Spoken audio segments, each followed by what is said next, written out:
देहरादून में, प्रदेश की राजधानी में, जिस बात को हम कहते आ रहे थे वही बात सच है। और वो बात यह है कि सरकार के इस आदेश के बाद कि रात को 11 बजे के बाद कोई बार खुले नहीं रहेंगे, इस बात की प्रामाणिकता के साथ पुष्टि हो चुकी है।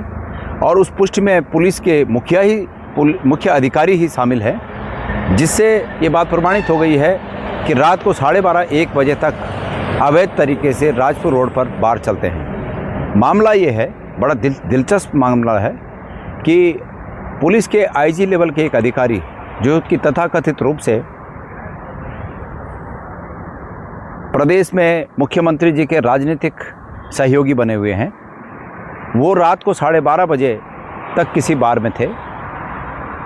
और निश्चित रूप में बार में जिस काम के लिए जाया जाता है वही काम में संलग्न थे। ऐसे में एसपी देहरादून ने किसी की शिकायत पर वहाँ दबिश दी, वहाँ छापा गए, वहाँ जांच की। और जांच में जब उन्होंने अपने बहुत बड़े अधिकारी को ये देखा, सामने देखा, तो निश्चित रूप है वो असहज हो गए। असहज होने पे उनको वो आईजी लेवल के जो अधिकारी थे उन्होंने डांट टपट कर भगा दिया और एसपी ने एसएसपी महोदय को ये खबर की।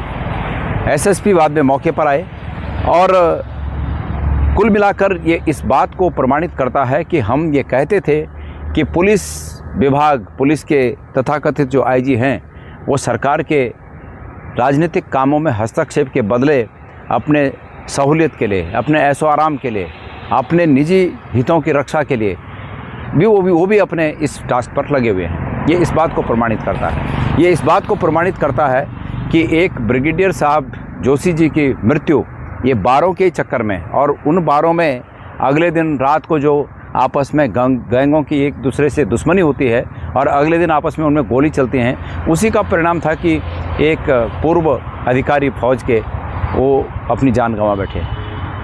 कुल मिलाकर प्रदेश में अफरा तफरी का माहौल है, कानून व्यवस्था नाम की चीज़ नहीं रह गई है। और ये सिर्फ और सिर्फ इसलिए है कि इन आपराधिक गतिविधियों को सरकार का संरक्षण प्राप्त है, खास करके मुख्यमंत्री धामी जी का संरक्षण प्राप्त है।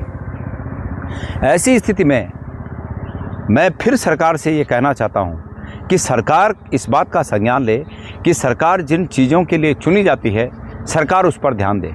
बहुत हो गया धामी जी, कितना रखोगे, कितना करोगे।